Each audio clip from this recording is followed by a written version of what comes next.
Okay, name's Bill Jarrett, and we're doing Packet Tracer D2-532.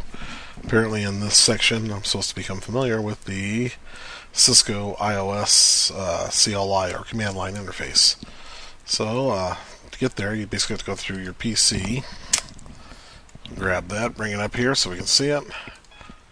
Oh yeah, whatever. Loser. Try that again.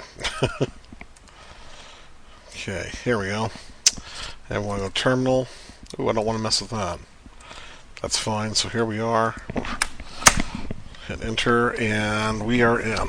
Okay, we are connected, and we are in what's known as exec mode, or executive mode.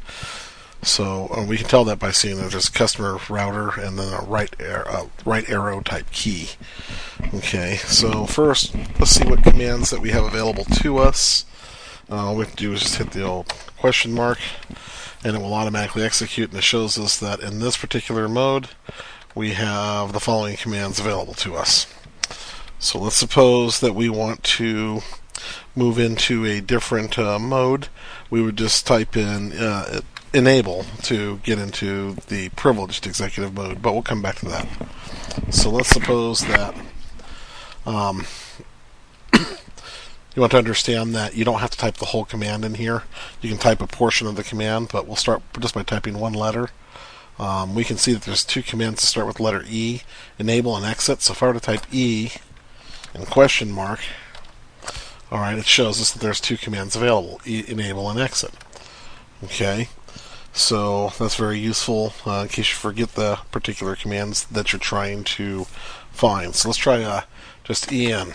Oops, there's already an E there. And you'll notice that it only shows us enable because that's the only command possible that has those letters, that letter combination. Okay, so now we're going to just type the word enable, and we are now in privileged executive mode. And the way how we know that is there's a pound sign instead of right arrow. So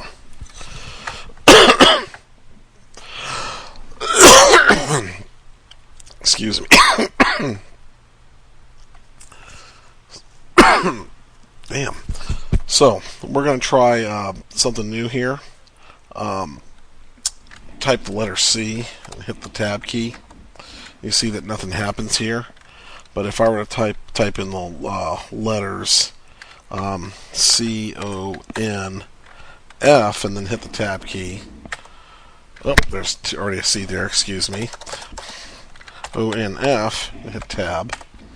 You notice it spells out the word configure, and the reason why that is, again, we'll go ahead and... No, I don't want to go configure. I'm sorry. Exit. Okay, the reason why that is, again, is if we hit the question mark, you'll notice that there is actually a command called configure, and when we typed in C-O-N-F, it automatically just found that, because it's the only thing that starts with C-O-N-F, and finished spelling it out for you, because that's what it figured you were looking for. That's what the tab key does. So conf tab, and there you are. Okay, now when you go into the configure command, there's several different options that you can use, and the way how you figure those out is just simply hit the question mark after the command, and it shows you that the option you have is the only thing that you can configure is the terminal. So you want to configure the terminal. Excuse me. Alright. Now you also notice down here there's this little right arrow and left arrow with a CR in the middle.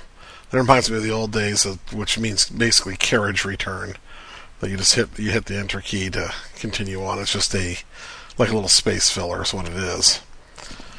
But that's what that means. Okay, so what I'm going to do is exit that, go back one. You have to give it enough for it to find what you're looking for. If you were just to type in, let's see here, C-O-N, and then hit enter, it tells you ambiguous command because it doesn't have enough to really find what it's looking for. That could mean a lot of different things. So you have to put in CONF, and if you were to, and then maybe throw in the letter T for terminal, that should be enough for it to find what it's looking for. Okay, so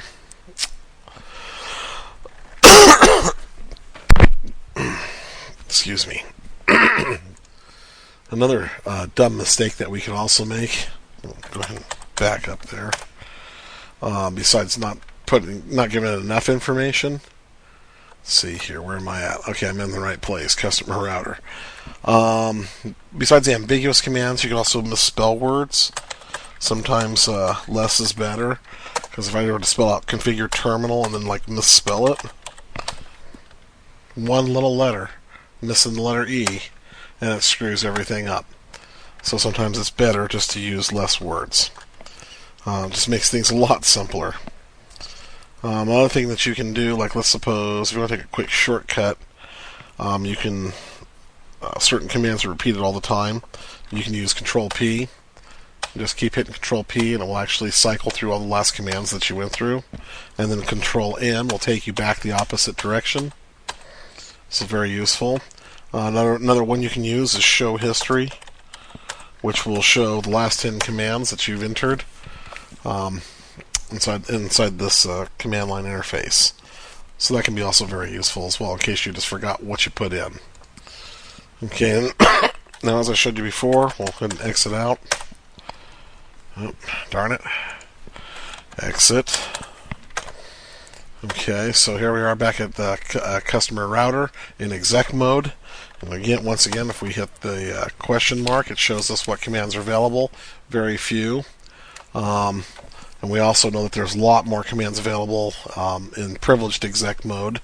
A simple way of getting there is just simply enable. Okay, and also I just typed in EN, that was enough for it to find it. So we look at a question mark again, you can see all the different commands available. So 2 of them that are not available in the previous one would have been, let's see. Alright, we're going to go back up. Here we just have connect, disable, disconnect, enable, exit. Here you have clock, configure. So those are just two commands right there that are available in privileged exec mode that you don't have in the lower level. Okay. So let's suppose now that we're here in the privileged exec mode, and we want to get back. If we had to type enable or en to get here, it makes sense that if we were to type disable, it should take us back, and it does. So we can disable our route, our privileged executive route as well. And that's once before I already mentioned the CR stands for carriage return. So I think I've covered every learning objective in here. I hope you enjoyed the tutorial.